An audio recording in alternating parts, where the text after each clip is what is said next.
Hablando de datos y números, vos jugaste fuerte, no descartaste un corralito. Leí la nota en La Nación, te preguntaron, dijiste, en esta Argentina nada es descabellado, algo así. Con la historia que tiene Argentina, de ser el máximo defolteador serial, que le vivieron metiendo la mano en el bolsillo a la gente, si para seguir sosteniendo al gobierno tienen que utilizar los dólares de los depositantes, ¿vos tenés alguna duda de que lo van a usar? Espero que no. Sí. Espero que no. Mira, bueno, welcome to Argentina. 20... Hola Javier, buenas noches. ¿Qué tal, Johnny? Y ahora presentamos al doctor Menem. ¿Todo bien? Todo muy bien. La verdad es que no sé si es bueno o es malo. Para mí es un orgullo que comparto es malo, me parece. tu visión con la editorial. No, bueno, pero vos, digamos, la gente tiene que saber que vos sos un politólogo brillante. O sea, gracias, Javier. Y la verdad es que quiere decir que estoy aprendiendo rápido si seguís por el buen camino.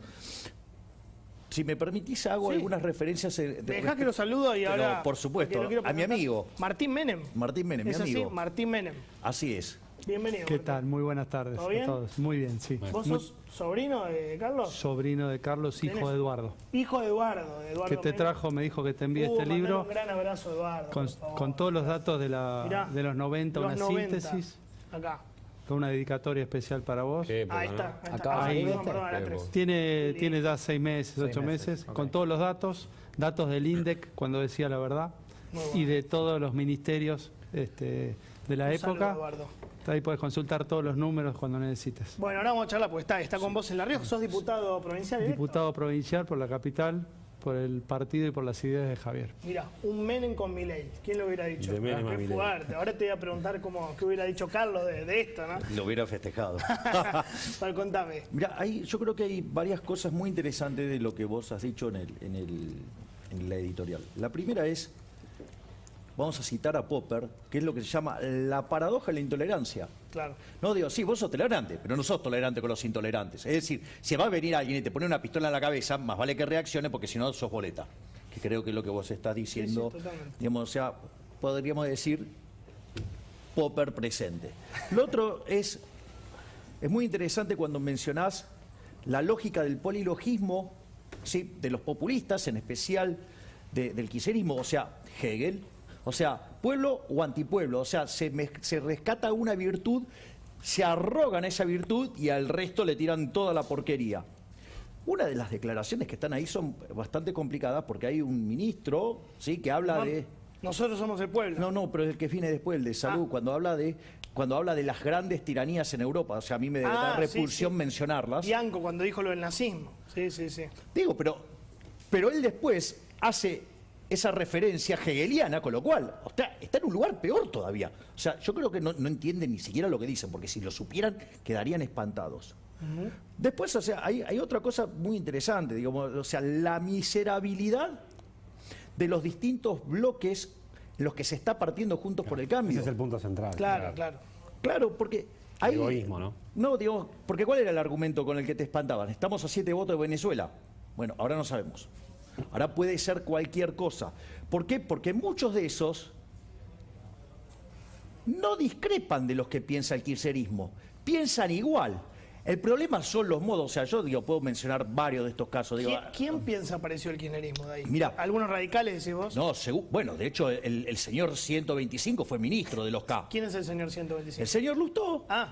Digo, o sea, y no tiene tanta diferencia conceptual. Pero, a ver, te lo hago con un ejemplo más grosero. Porque hasta hace 22 días decían, si no estamos juntos, el kirchnerismo, y a 22 días de las elecciones, o menos, porque no pasó ni un mes, se terminaron rompiendo todo. Y el 22 enloquecieron. Sí, es raro igual, porque ellos plantean todavía eso, por lo menos Martín, que fue el que más salió a hablar, dice, no, todos los votos son en conjunto, ¿no? Va a ser conjunto. Es difícil. Obviamente. ¿Por qué rompen el bloque? ¿Para qué rompen el bloque? Bueno, en el fondo es la miserabilidad de que está negociando poder, pero te hago algunos ejemplos. Un día yo, digamos, estaba en un programa de televisión, estaba el señor Gerardo Morales hablando por Zoom. Yo, digamos, o sea, me parece absolutamente injusto querer discutirle a alguien que está en un Zoom, entonces digo, yo preferí guardar silencio. Digo, por más que yo tenga una posición muy clara. Entonces, por ejemplo, para Gerardo Morales el problema no era los controles de precio, el problema era que se hacían mal. Claro. Para la señora Carrió, sí, que ahora parece que descubrió ser liberal y cita las obras de Smith bajo el nombre de John Locke, o sea, una cosa bastante interesante. Quiere decir que no leyó ni a Smith, porque citó a la teoría de los sentimientos morales, leyó a la investigación sobre la naturaleza y las causas de la riqueza de las naciones, pero no son de John Locke. La vas a hacer enojar con esto, porque ella es politóloga, digamos, me parece politóloga. Es de Adam Smith. Bueno, parece que cita al voleo sin leer. Entonces, o sea, no es liberal para vos, Carrió. Claramente. Bueno, recordemos que cuando fue aliada de Kirchner, ¿no? Digamos, cuando Kirchner llegó al poder, estuvo con Zamora, estuvo con unos personajes que de liberales no tenía muchos, si son liberales son muy particulares, sería como lo argentino, ¿no? Digo que tenés radicales tibios, o sea, con lo cual puede pasar cualquier cosa en la Argentina, pero, a ver, la señora Carrió fue la impulsora de la ley de góndolas. Y vos tomás el video en el Congreso y dice que a ella no le importaba que quebraran los supermercados, que así volvíamos al almacén de la esquina, o sea, una cosa verdaderamente alocada. Otra cosa que comparto totalmente, y es el eje de mi argumentación, que la grieta es moral. Sí, claro. Acá el problema es moral. Es decir, y por eso nosotros venimos a hacer una discusión sobre la cuestión moral. Es decir, vos decías, no tenías dudas, y eso a mí me puso feliz y te lo agradezco, sobre qué voy a hacer, digamos, por ejemplo, ahora cuando viene el acuerdo con el fondo. ¡No! Es decir, ¿por qué? Porque es una discusión moral. No voy a apoyar lo que propone este gobierno por varias cosas. Primero, porque acabas de dar en el clavo político a la perfección. Es decir, el kirchnerismo le quiere trasladar el costo a toda la sociedad. A ver, ellos fueron, digamos, ellos son gobierno, tienen que terminar hasta el 2023, se tienen que hacer cargo del desastre que están haciendo, ¿sí? Y que se hagan cargo de la gestión. Pero si de vos dependiera que haya acuerdo o no y vos no lo acompañás, eso quiere decir que estás abriendo la puerta a un default, que se supone va a ser mucho peor a que haya acuerdo. A ver, vamos por parte. ¿Vos por qué estás en el... A ver, si esto dependiera de mí, ni siquiera estaríamos en el fondo porque no habría default, porque no tomaríamos deuda. Ya pasó porque eso. no, bueno, pero claro, ¿cuál es mi argumento? Vos tendrías equilibrio fiscal. Bien, ¿por qué? Pero esto es lo que quiero ir del punto que levantó Johnny, que es brillante. O sea, es así como yo estoy dispuesto a discutir la política, desde lo moral. ¿Por qué? Porque el déficit fiscal es inmoral. ¿Por qué es inmoral? Porque si tomo deuda, es cargarle el costo a nuestros hijos, a nuestros nietos, a gente que no votó, a gente que ni siquiera nació. Es inmoral, está claro que es inmoral. Sí. Si yo lo financio con emisiones, impuesto, digamos, señoriaje, o sea, genero impuesto inflacionario, no solo que afecta negativamente al crecimiento, sino que además le pega entre 25 y 30 veces más fuerte a los más pobres. Pero como si todo eso fuera poco, si te subo los impuestos, es confiscación. El señor es empresario, que te explique lo que es hundir un montón de máquinas y una vez que vos estás haciendo tu negocio te suban los impuestos. ¡Te están robando! ¿Vos sos empresario de qué? Soy abogado, pero empecé hace mucho con un emprendimiento personal y fabrico alimentos y suplementos dietarios, a pesar de la Argentina, que es una carrera de obstáculos. Sí. Yo vi que te va muy bien, ahí en Forbes, que creo que está muy bien la facturación, está dentro del top no sé cuánto de lo más. En nuestro rubro estamos muy bien, sí. Okay. ¿Y es verdad lo que dice Javier? Sí, es durísimo. O sea, veníamos hablando, siempre hablamos con él de lo difícil que es la Argentina. O sea, hoy, ¿quién invierte en la Argentina? Nadie.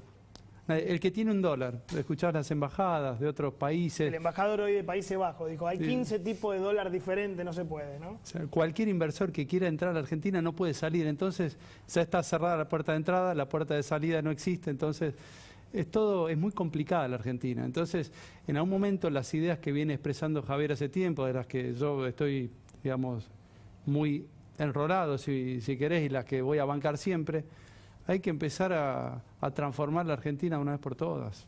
Necesita, o sea, el Estado no genera nada.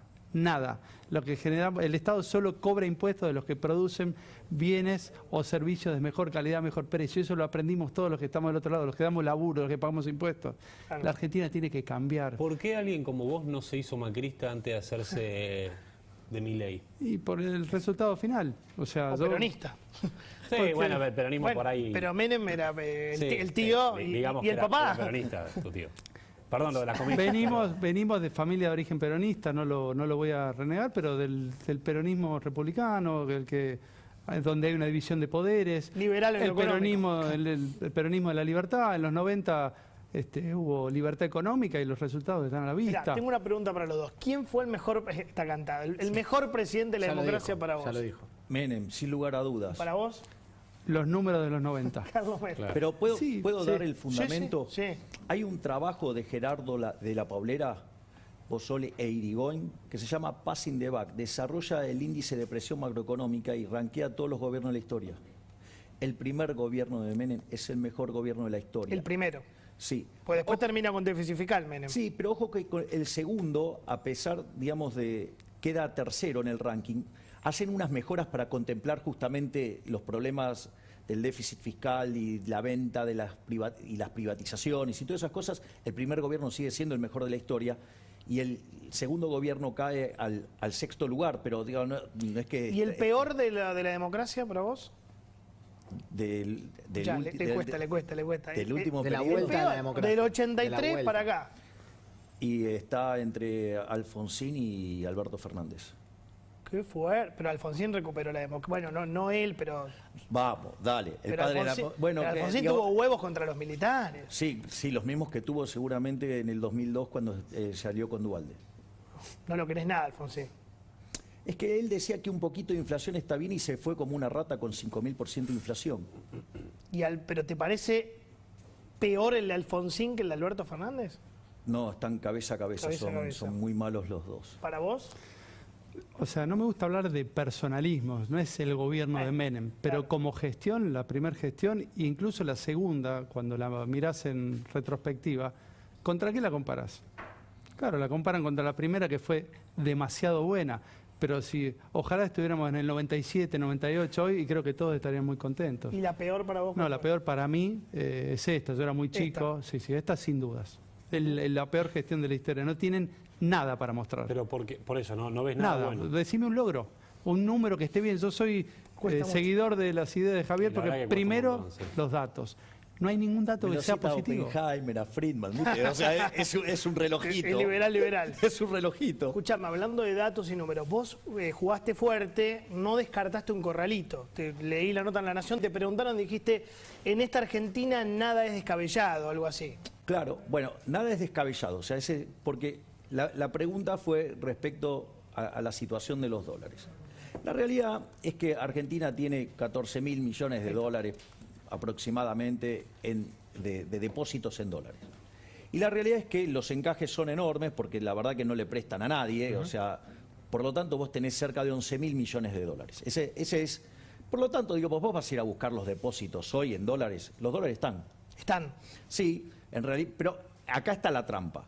Los depósitos, cuando vos haces un depósito, vos haces un encaje, si guardás una parte. Como verás, 11 de 14 es un número enorme, o sea que están súper encajados, los dólares están. Pero ¿dónde deposita los dólares los bancos? Por regulación del Banco Central. En el Banco Central. ¿Cuál es el problema entonces? El problema radica, y por eso digamos la gente se asusta y tiene razón de asustarse, es por lo siguiente. A ver, Argentina cuando tomás las reservas brutas y le limpiás justamente el swap chino, los encajes, el BIS. Hicimos la cuenta el otro día. El BIS me lo mandaste vos. Te daba 2.500. Sí, 2.000. Sí, 1.000 palos te quedan. 1.000 millones de dólares. Ponele 1.000 palos. Que es lo mismo, 2.000, es nada, es nada. 500 a 1.000 es lo mismo. Es lo mismo. Nada. O sea, partimos en 1.500 y sigue siendo un desastre. Pactamos. A ver, ¿cuál es el problema? Que vos el año que viene tenés vencimientos por 24.000 millones de dólares de deuda. En el primer trimestre tenés 7.000. O sea, 4.000 del fondo, 2.000 del Club de París y después te quedan 1.000 más. Claro. Ahora, ¿cuál es el problema con esto? Que entonces vos tenés que sí o sí tener un acuerdo con el fondo, tenés que hacer un ajuste fiscal del cual vos no tenés intenciones. Ahora, ¿cuál es el problema con cualquier situación de que vos necesites dólares? Que la Argentina no los tiene. Entonces, con la historia que tiene Argentina, de ser el máximo defolteador serial, que le vivieron metiendo la mano en el bolsillo a la gente, si para seguir sosteniendo al gobierno tienen que utilizar los dólares de los depositantes, ¿vos tenés alguna duda de que lo van a usar? Espero que no. Sí. Espero que no. Mira, welcome to Argentina. 22 de diciembre, ahora hay que pagar 1.892 millones. ¿Y de dónde lo sacan? En 2022 tenés que pagar 19.115. En enero, 731 millones. Es igual no se paga. En febrero, 372 millones. Y en marzo, 2.800 millones. Sí, sí. Se paga con la reserva. Si vos, mientras vos no arregles mientras con el que vos fondo, no arregles, pagás claro. con reservas. Bueno, salvo que deje de pagar. Bueno, pero ahí... Ahí entras en default. Ahí entras en default. Entonces, hay un elemento igual que le juega a favor a Argentina, y es que así como tiene un problema Argentina, el problema lo tiene también el Fondo Monetario Internacional, que se llama el problema del deudor significativo. Argentina tiene 1/3 de la cartera, pero el 50% del desembolsado.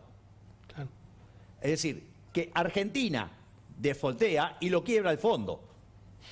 Está claro el desastre que podemos hacer. El fondo tiene prestado plata a 93 países y uno solo, es lo que dice Javier, nosotros somos el 30%. Nosotros somos el de la 30% cartera. De la cartera. O sea, Y del somos tan desembolsado, grosos que podemos quebrar al fondo. Claro, pero Bien. del desembolsado Lo el logramos. 50%. Somos una plaga.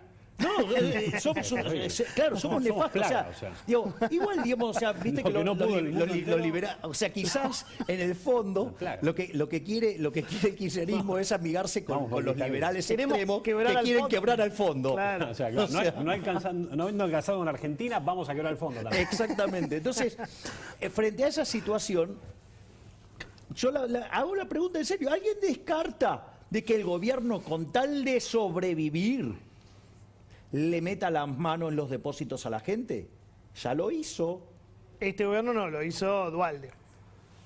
De la Rúa Duhalde. Pero es el fin de Pero cualquier- bueno, pero pasó. A ver, nunca más volvió nadie a la política Claro, de ahí. Se exacto. complica mucho. Ahora, No, es más, no, te puede ser. Pero te hago una pregunta. Sí. Vos sabés que después de que el fracasado hiperinflacionario de Chávez Común dijo, ¿Quién? yo no digo que no había que pagar la deuda, pero qué lindo sería no pagarla. ¿Cómo le dijiste? Fracasado hiperinflacionario de Chávez Común. El Chascomún. Bien. Es decir, cuando en un momento dijo, pero es verdad, su gobierno fue un fracaso, se fue como una rata con una hiperinflación y se asoció a los Kirchner. Digo, más nefasto no se consigue. Bueno, y Mira, entonces. solo con los Kirchner. Claro. Quieren, digo, eran socios. Pero, entonces, ¿cuál es el problema? ¿Qué dijo? En un momento dijo, yo no digo que no hay que pagar la deuda, dijo, pero qué lindo sería no pagarla. Ahí arrancó la corrida y en un sistema de convertibilidad es lo mismo que romperla. Claro. Y la realidad, ¿qué es lo que hicieron cuando pasó eso? Pusieron una ley de intangibilidad de los depósitos. ¿Y cómo terminó? O sea, Metiendo la mano en los depósitos. claro, entonces al otro día, ¿qué hace el Banco Central? Te sale a aclarar que no te va a meter la mano en los depósitos. Peor. Y salieron a correr. Peor. Sí. Tengo preguntas para vos, Martín. Según la revista Forbes, tu empresa factura 116 millones de pesos. ¿Cómo es ser empresario hoy en la Argentina? No sé si está bien el dato o está mal. El dato es un poco viejo, está Ahora evolucionando más. y con inflación. Tenés el impuesto inflacionario que te hace que te vaya...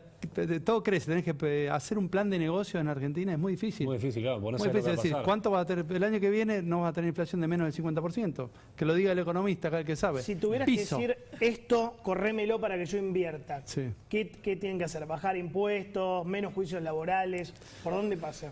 Mira, primero, desde mi punto de vista, como digamos presidente de mi propio emprendimiento, lo primero que tenés que hacer es tener previsibilidad y estabilidad monetaria. Si vos mirás Chile, Paraguay, Uruguay, todos los países que te rodean, ellos saben que empiezan el año con un tipo de cambio y saben que el año termina más o menos parecido.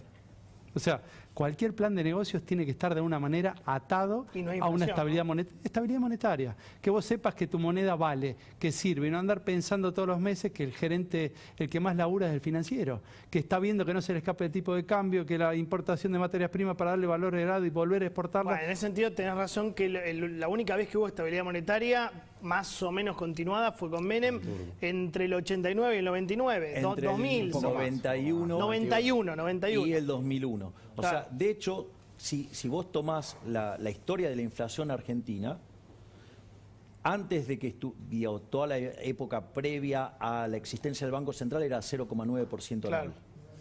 Cuando que se crea el Banco Central, que es una verdadera estafa, o sea, en el año 35, en los primeros 10 años la tasa de inflación salta al 6%, muy alto era para los registros de la historia.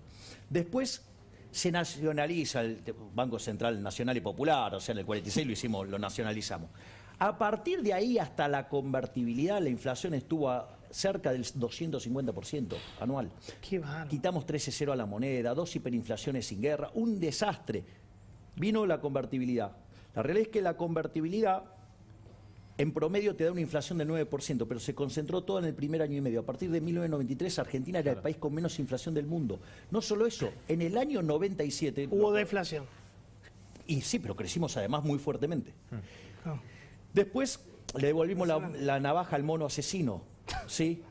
El primera etapa del kirchnerismo, inflación promedio 10, la segunda 20, después 30, con Macri 43, ahora es descontrolada. Hasta existe riesgo cierto de una hiper. Yo te digo, bueno, sí. Justo, no. Mirá qué interesante que tengo a los hombres de la mesa. Vamos a un déficit fiscal cero, vamos al equilibrio fiscal, que es lo que vos proponés. Porque lo otro es inmoral. Pero yo te lo digo, bueno, tenemos que subir impuestos para eso. No, te lo rechazo. El ajuste lo tiene que pagar la política. Porque subir los impuestos también es inmoral. Decime qué tachás. La obra pública, cero. ¿Cero obra pública? Cero obra pública. Vamos a un régimen de iniciativa privada a la chilena. Se acaba la joda del pase. ¿Qué más? Eso lo quiso hacer Macri, participación público-privada. PPP. No era PPP, ni en la ciudad ni en la nación. No es el mismo esquema.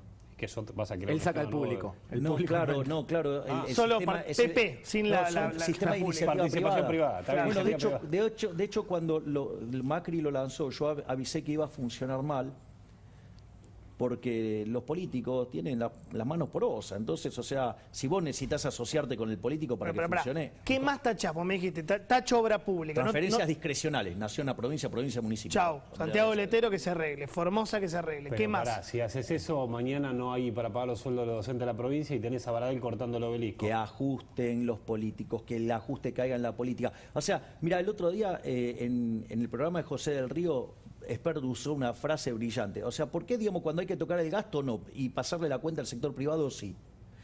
No. ¿Planes sociales? No, los planes sociales solamente los va a abandonar la gente. Corresponden a lo que yo llamo las reformas de segunda generación.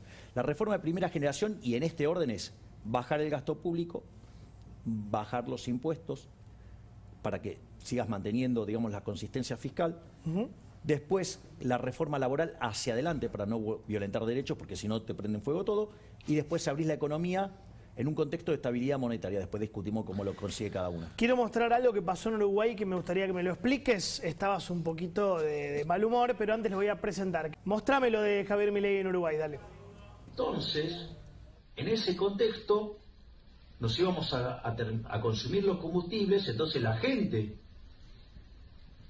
¿Hay alguna forma de que paren de hacer ruido y moverse y hacer cosas que irritan al que expone?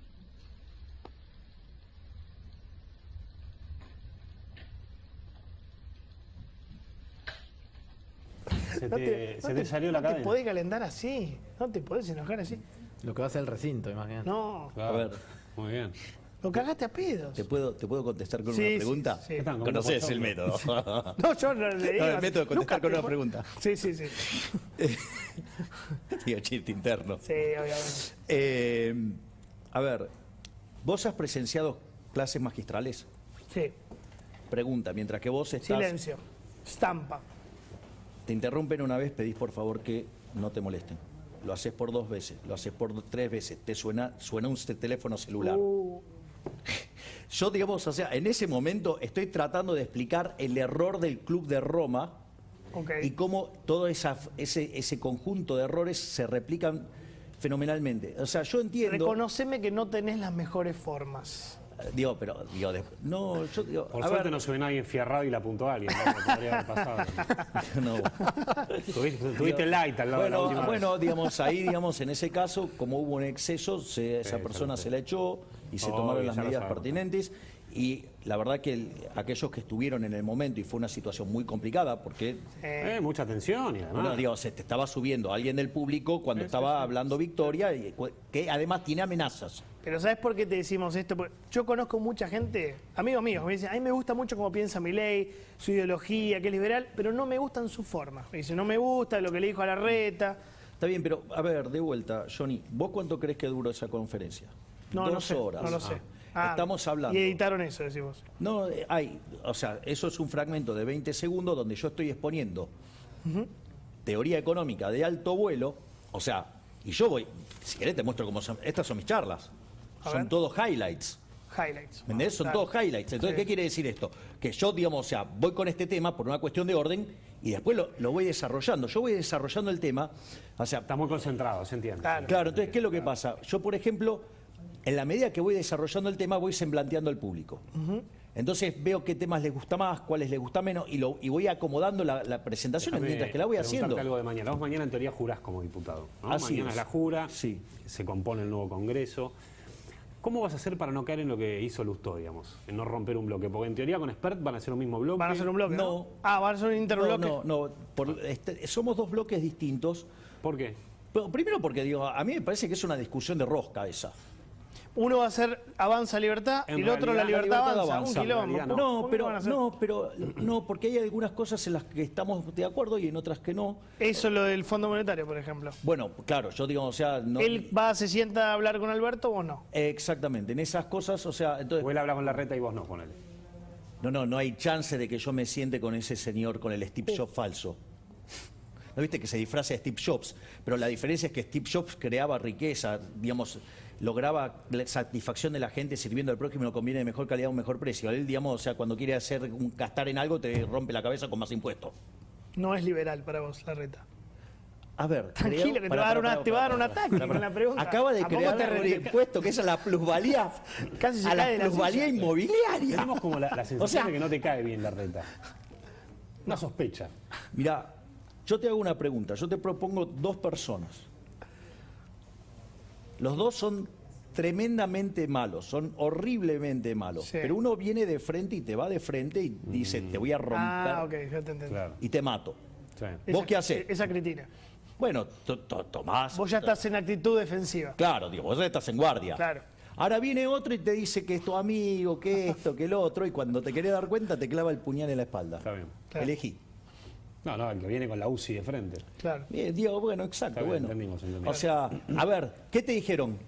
No, nosotros no vamos a subir los impuestos. Digo, de hecho, bueno, María Eugenia Vidal dijo, no, no vamos a crear impuestos, no vamos a subir impuestos. O sea, yo le dije en el debate, gracias María Eugenia, gané. O sea, y lo primero que hizo, y le dije, ¿por qué no se lo decís a tu jefe político? ¿Qué es lo primero que hizo el jefe político? Igual no me subió los impuestos. Lo anterior, perdón, te pido perdón, puedo contestar todo lo que quieras.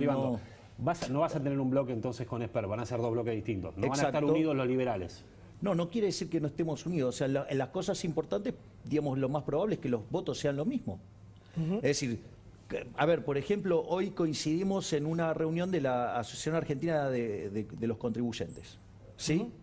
Entonces, los dos tenemos un compromiso de que jamás vamos a subir los impuestos. Y te hago una pregunta, nuevos. Más allá de con Macri ya te juntaste, ¿no te sentarías a tomar un café de vuelta con Macri? Bueno, una de las cosas que yo señalé es que si tuviera la posibilidad de volverme a sentar a hablar con Macri, yo le preguntaría, aparte mirá lo que sería la pregunta hoy, ¿no? Porque digo, esto dicho el fin de semana parecía como, qué pregunta incómoda, ahora es tremenda, porque yo le dije, ¿cómo haces, o sea, no para gobernar con los radicales, eso con la lo dijiste en esa nota y ahora tiene más vigencia. Y claro, después de esto, digamos, todos los hechos me están dando la razón. O sea, a mí me parece que es muy interesante porque lo que yo empecé a percibir, yo lo señalé recurrentemente sobre la fragmentación, pero no solo en Juntos por el Cambio. La fragmentación en el Frente de Todos también está. O sea, sí, y se va a terminar de manifestar cuando explote la crisis.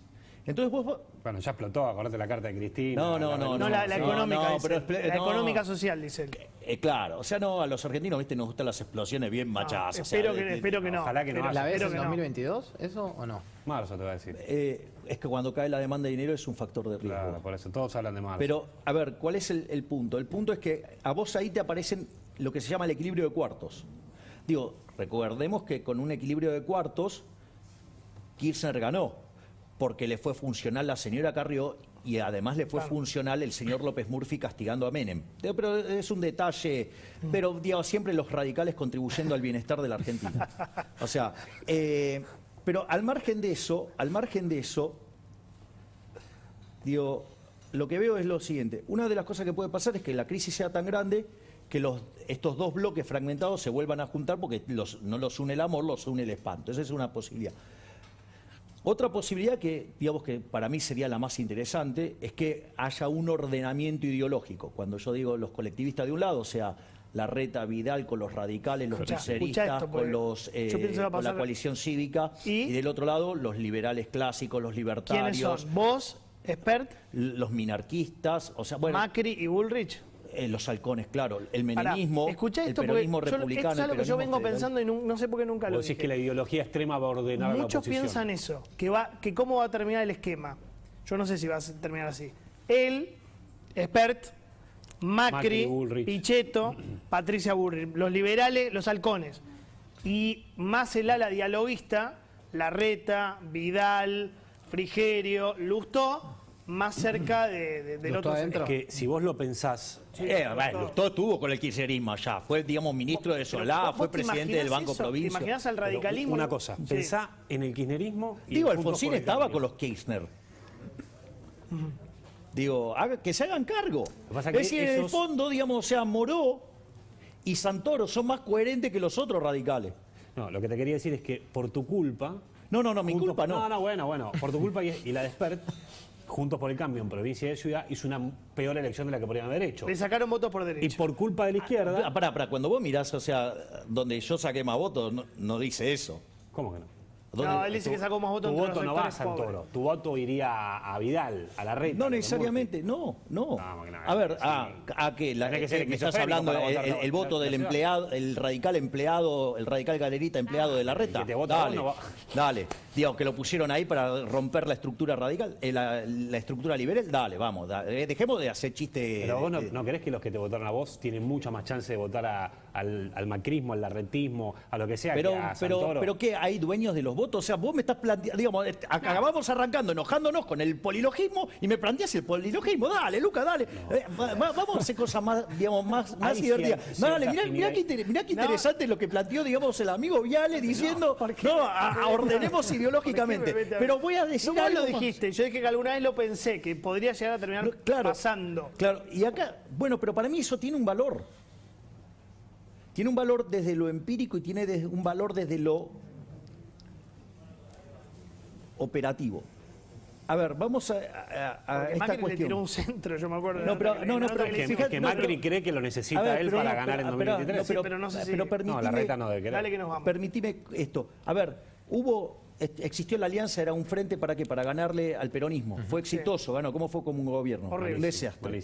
Digamos, Cambiemos fue una alianza para ganarle al kirchnerismo. No le fue bien. Y no le fue bien. Vamos a esto. Frente de todo, una coalición para ganar a Macri. Horrible. Claro, es decir, eso. Exacto, es decir, cuando vos no tenés homogeneidad ideológica, tiran para cualquier lado. Entonces, digamos que se saquen la careta y que vayan los colectivistas por un lado y los que defendemos la libertad por otro. Hermano, vos tenés homogeneidad, pero no armás un bloque con Expert. Bueno, está bien. Lo primero que hacen es armar cada uno. Yo tengo mi bloque. Bueno, pero digamos, o sea, eso no es no conocer, digamos, como los liberales nos autopercibimos como individuos. O sea, porque entonces, digamos, o sea, justamente lo que no vamos a hacer es armar colectivos. O sea, que construir poder en algún momento. Bueno, esa es otra definición, porque los liberales nosotros no es que queremos el poder para hacer lo que no podríamos hacer en nuestra vida personal y entonces usamos el aparato represivo del Estado para satisfacer nuestras necesidades que no cumpliríamos en condiciones normales. Nosotros lo que queremos del poder es para dárselo a la gente, para devolvérselo a la gente. Pero quiero ir, este es el último punto este es el último punto que levanto. Martín. Y que tiene que ver con lo que vos decís. Ojo que con este equilibrio de cuartos, los egos pueden hacer que terminen compitiendo 4. La otra vez tuvimos la desgracia que ganó Kirchner, gracias a Carrió, gracias a López Murphy, que cooperaron para, digamos, para que ganara Kirchner. Uno, digamos, sumándole directamente, otro quitándole a Menem. Entonces, en ese contexto, existe la posibilidad de un equilibrio de cuartos. Esperemos que si se llegara a dar esa situación, la Argentina no se vaya para la izquierda y lo haga para la derecha. ¿Por qué Milei? ¿Por qué vos elegiste a Milei y no al peronismo de La Rioja, lo que encarnó? Primero, porque no me siento identificado con el peronismo de La Rioja, porque la provincia está cada vez peor. Siendo que tu tío fue gobernador por el peronismo de La Rioja. Sí, pero Menem siempre fue un innovador, siempre iba 2, 3 pasos más adelante. Abrazó en los 90 las ideas de la libertad, siempre estaba pensando en algo distinto, pensaba en un país y no en construir poder. Esta es la gran diferencia y en esto tengo, digamos, es lo que me une a Javier. Es el único político de la Argentina te está hablando de acá a 10, a 20, a 30 años. No está pensando en Milei, está pensando en las ideas. Y a partir de ahí es que yo tengo un afecto por las ideas, o sea, no... Por eso yo creo que al principio hacías alusión a Menem. Menem estaría muy contento de que alguien como yo de la familia esté apoyando las ideas de él, porque creo que es la única esperanza que tiene Argentina, que a partir de 2023 la economía quede en manos de las ideas de la libertad. ¿Crees que hoy Carlos Menem estaría más cerca de Milei que de Pero Juntos sin por el dudas, Cambio sin por el dudas, peronismo? sin dudas. Menem era transformador, iba un paso más adelante. Y eso es lo que yo veo, que Javier va un paso más adelante que todo el resto. Me tengo que ir. Gracias, Javier. Gracias. Un gusto como siempre. Gracias, Martín. Martín Menem con nosotros. Gracias, Santi querido. ¿Todo bien? ¿O quedó algo? Perfecto.